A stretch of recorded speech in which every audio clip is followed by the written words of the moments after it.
Hello guys, स्वागत है आप सभी का आपके अपने चैनल NSY लर्निंग में। तो आज की इस वीडियो में हम सीखने वाले हैं कुछ कॉमन एडवांस इंग्लिश स्ट्रक्चर्स। तो करते हैं वीडियो को स्टार्ट बिना देर करते हुए। तो आज का हमारा पहला स्ट्रक्चर है जब हम बोलते हैं लिख कर ले लो, यानी कि जब हमें किसी बात के लिए श्योर होते हैं, पक्का हमें होता है, तो उसके लिए हम बोलते हैं लिख कर ले लो। तो इसके लिए हम यूज करते हैं मार्क माई वर्ड।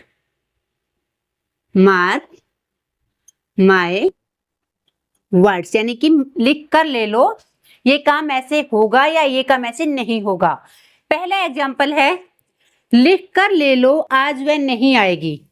तो इसके लिए हम यूज करेंगे पहले mark my words,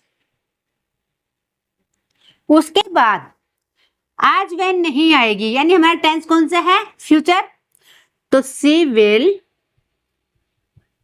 not come today, आज वह नहीं आएगी। लिख कर ले लो, तुम अंग्रेजी जरूर बोलोगे। Mark my words, you will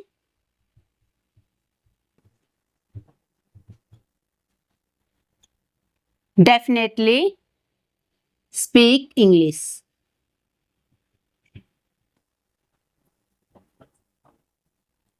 तुम अंग्रेजी जरूर बोलोगे। लिख कर ले लो, वह तुमसे जरूर कुछ छुपा रही है। तो मार्क माई वर्ड्स,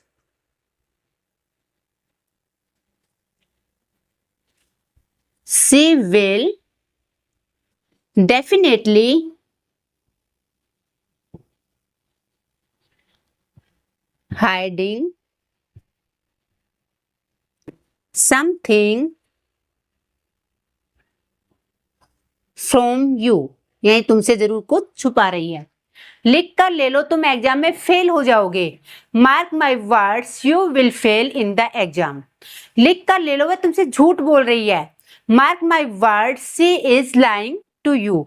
यानी कि जब भी हमें बोलना होता है लिख कर ले लो, उसके लिए हम यूज करेंगे मार्क माई वर्ड्स। और आपने इस स्ट्रक्चर को ध्यान में रखना है और अपने आप से बोलने की प्रैक्टिस करनी है। अब देखते हैं अपना अगला स्ट्रक्चर। जब हमें बोलना होता है कह दिया तो कह दिया, इसके लिए हम यूज करते हैं सैड इज सैड, यानी कि बोल दिया तो बोल दिया या कह दिया तो कह दिया। एग्जांपल देखते हैं। कह दिया तो कह दिया, तुम उससे बात नहीं करोगे। पहले हम लगाएंगे सैड इज सैड, देन हम सेंटेंस लगाएंगे। सैड इज सैड, तुम उससे बात नहीं करोगे। You will not talk to her या him, तुम उससे बात नहीं करोगे। कह दिया तो कह दे, तुम यहां नहीं खेलोगे। Sad is sad, you will not play here। कह दिया तो कह दे, तुम मेरा पेन यूज नहीं करोगे। Sad is sad, you will not use my pen। इस तरह से आपने यूज करना है sad is sad का। कह दिया तो कह दिया, तुम्हें अंग्रेजी सीखनी है, यानी कि तुम्हें अंग्रेजी सीखनी है। Said is said, you have to learn English. तुम्हें अंग्रेजी सीखनी है। कह दिया तो कह दिया, तुम्हें अंग्रेजी बोलनी है। Said is said, you have to speak English. कह दिया तो कह दिया, मैं तुम्हारे घर नहीं आऊंगी। Said is sad,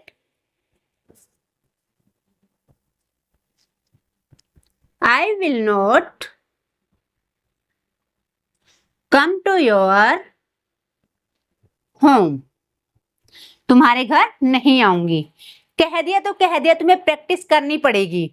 sad is said, you will have to practice. इस तरह से आपने यूज करना है सैड इज सैड का। अब देखते हैं हम अपना अगला स्ट्रक्चर। जब हम बोलते हैं देर से ही सही, तुम्हें समझ तो आया, देर से ही सही, तुम्हें मुझे समझा तो सही। इस तरीके से जब हम बोलते हैं देर से ही सही, इसके लिए हम स्ट्रक्चर यूज करते हैं it's okay even if late. आप इवन इफ लेट का भी यूज करते हैं और इट्स ओके नहीं लगाते हैं तो भी आपका स्ट्रक्चर बिल्कुल राइट होगा। ठीक है, एग्जाम्पल देखते हैं। देर से ही सही, पर तुम आना जरूर। तो it's okay even if late but you must come. तुम आना जरूर। देर से ही सही लेकिन मुझे समझ आ गया, या ये बोल सकते हैं देर से ही सही लेकिन मुझे सब समझ आ गया। ठीक है, मुझे आप सब लिख सकते हैं जैसे भी आपको सेंटेंस बोलना हो।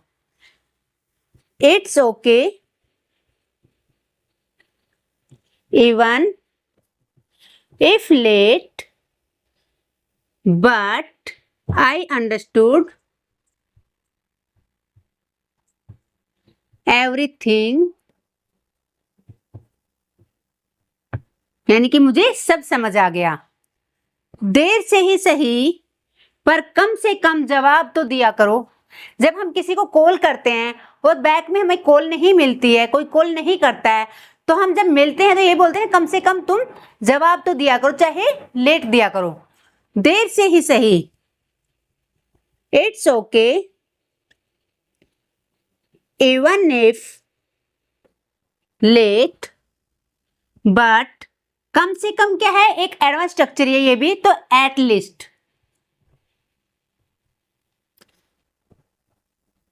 रिप्लाई मी, यानी कि जवाब दिया करो। देर से सही वह मान तो गई, तो कैसे बोलेंगे हम, it's okay even if late but see agreed, ये मान तो गई। जब हम बोलते हैं सोच समझकर, तुम्हें सोच समझकर कदम उठाना चाहिए, तुम्हें सोच समझकर काम करना चाहिए, तुझे सोच समझकर सब्जेक्ट चूज करने चाहिए। जो भी हम बोलते हैं सोच समझकर कोई काम करना चाहिए या नहीं करना चाहिए, इस सेंस में हम लगाते हैं थॉटफुली। ओके, पहला एग्जांपल है हमारा, आपको सोच समझकर बोलना चाहिए। पहले हमारा सेंटेंस होगा जो भी आप बोलना चाहते हैं, देन आप यूज करेंगे थॉटफुली। आपको बोलना चाहिए यू शुड स्पीक थॉटफुली। तुम्हें यह सोच समझकर आना चाहिए, you should come here thoughtfully. तुम्हें सोच समझकर सब्जेक्ट चूज करने चाहिए। हम बच्चों को बोलते हैं ना, बेटा सब्जेक्ट सोच समझकर चूज करना, चूज द सब्जेक्ट थॉटफुली। इस तरह से आप काफी सारे सेंटेंसेस अपने आप से बोल सकते हैं। आपको सोच समझकर मुझसे बात करनी चाहिए थी, यानी कि जो आपके मुंह में आया आप बोलने लग गए, कम से कम सोच समझकर मुझसे बात करनी चाहिए थी आपको। तो यू शुड हैव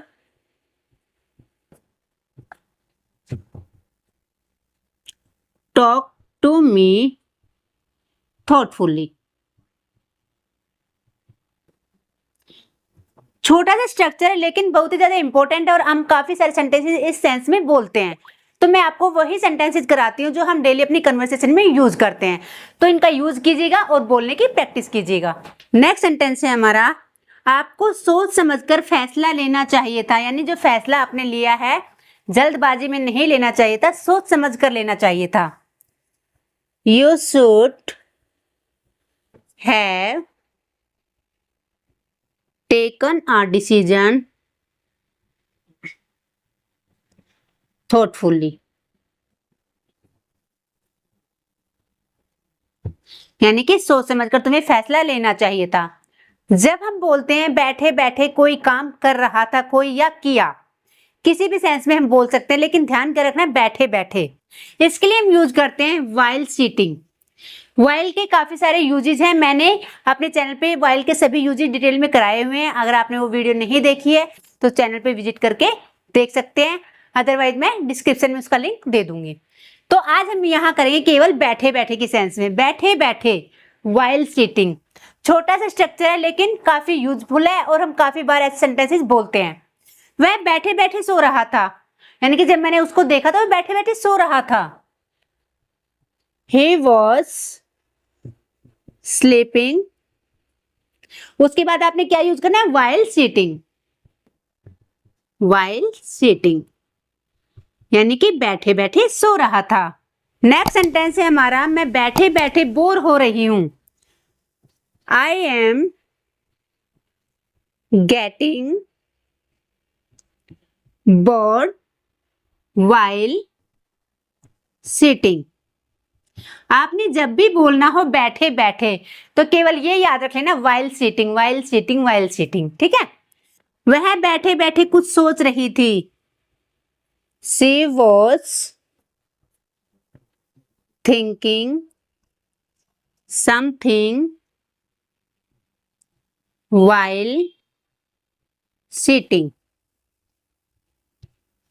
जब भी आपने बोलना हो बैठे बैठे, इस सेंस में आप केवल याद रखेंगे while sitting। ओके, अब हम चलते अपने अगले स्ट्रक्चर की तरफ। जब हम बोलते हैं जल्दबाजी में, मैंने कोई काम जल्दबाजी में किया, जल्दबाजी में ऐसा हो गया, इसके लिए हम यूज करते हैं इन अ हरी, यानी कि जल्दबाजी में। एग्जाम्पल सीखते हैं। मैंने जल्दबाजी में खाना नहीं खाया। पहले हम सेंटेंस लगाएंगे, I didn't eat food in a हरी। आप आ की जगह पर आई के अकॉर्डिंग माई कर सकते हो, इन माई हरी। आप जैसे यूज करेंगे वैसे ही आपका स्ट्रक्चर राइट होगा, ठीक है, वो आप पे डिपेंड करता है। मैं तुम्हें जल्दबाजी में बताना भूल गई। I forgot to tell you in a hurry या in my Hari. Next sentence है, मैं जल्दबाजी में चाबी रखना भूल गई। I forgot to put the key in a hurry या in my hurry। मैं जल्दबाजी में बुक देना भूल गई, तो कैसे बोलेंगे, I forgot give the book in a hurry। मैं जल्दबाजी में बैग भूल गई, I forget my bag in a hurry। इस तरह से आप यूज कर सकते हैं इन आ हरी, किसके लिए, जल्दबाजी में। जब भी आपने बताना हो कोई काम आप जल्दबाजी में करना भूल गए या तुमने जल्दबाजी में ऐसा काम कर दिया, तो इसके लिए आप याद रखेंगे इन आ हरी। ओके, हम डेली अपने कन्वर्सेशन में ऐसे सेंटेंसेस का यूज करते हैं कि मैंने उसे वहां जाते हुए देखा, मैंने उसे वहां खड़े हुए देखा, मैंने कुछ खरीदते हुए देखा। जब भी आपने कोई काम करते हुए किसी को देखा, उस सेंस में हम यूज करेंगे बीइंग और वर्ब की third form, being plus verb की थर्ड फॉर्म। और देखा के लिए हम सा का यूज करेंगे। मैंने उसे थप्पड़ खाते हुए देखा। देखो वो रिसीवर है, थप्पड़ कोई और मार रहा है उसको, लेकिन वो थप्पड़ को रिसीव कर रहा है, यानी कि उसे मारा जा रहा है। तो ये हमारा स्ट्रक्चर क्या होगा, पैसिव का होगा। आई सॉ हिम बीइंग स्लैप्ड, यानी कि उसे थप्पड़ खाते हुए देखा। मैंने उसे वहां जाते हुए देखा, I saw him being gone there. मैंने उसे वहां कुछ खरीदते हुए देखा, I saw him being purchase something there, यानी कि वहां पर कुछ खरीदते हुए देखा। मैंने उसे इंसल्ट होते हुए देखी, यानी मैंने उसकी इंसल्ट होते हुए देखी। कोई और बंदा था जो उसकी इंसल्ट कर रहा था, यानी कि जो इंसल्ट हो रही थी वो रिसीवर था। तो आई सॉ हिम being insulted। अगला सेंटेंस है हमारा, मैंने उसे आज पढ़ाते हुए देखा। I saw him being taught today, यानी पढ़ाते हुए देखा आज, टुडे। इस तरह से आपने जब भी बोलना हो कोई काम करते हुए मैंने उसको देखा, इस सेंस में आप यूज करेंगे बीइंग प्लस वर्ब की थर्ड फॉर्म। इस तरह से आज की इस वीडियो में हमने कुछ इंपॉर्टेंट स्ट्रक्चर का यूज करना सीखा जो हम डेली कन्वर्सेशन में यूज करते हैं। देखने में और सुनने में बहुत ही छोटे छोटे स्ट्रक्चर थे, लेकिन बहुत ही ज्यादा यूजफुल थे। आई होप ये आपको आते होंगे, लेकिन क्या आप इनकी प्रैक्टिस करते हैं? अगर नहीं करते हैं तो आप वीडियो को देखकर इनकी प्रैक्टिस कीजिएगा, और प्रैक्टिस के साथ साथ कम से कम 2 स्ट्रक्चर तो आप दिन में अप्लाई करेंगे। जब आप अप्लाई करेंगे तभी आपके माइंड में सेट होंगे, और बारी बारी से जब जितनी बार आपको जरूरत पड़ेगी बोलने की, आप बोल पाएंगे। तो वीडियो अगर आपको अच्छी लगी तो वीडियो को लाइक करना बिल्कुल भी ना भूले, साथ ही बेल आइकन को भी प्रेस कर ले ताकि आने वाली वीडियो का नोटिफिकेशन आपको मिल सके। तो मिलते हैं अगली वीडियो में, तब तक के लिए राधे राधे।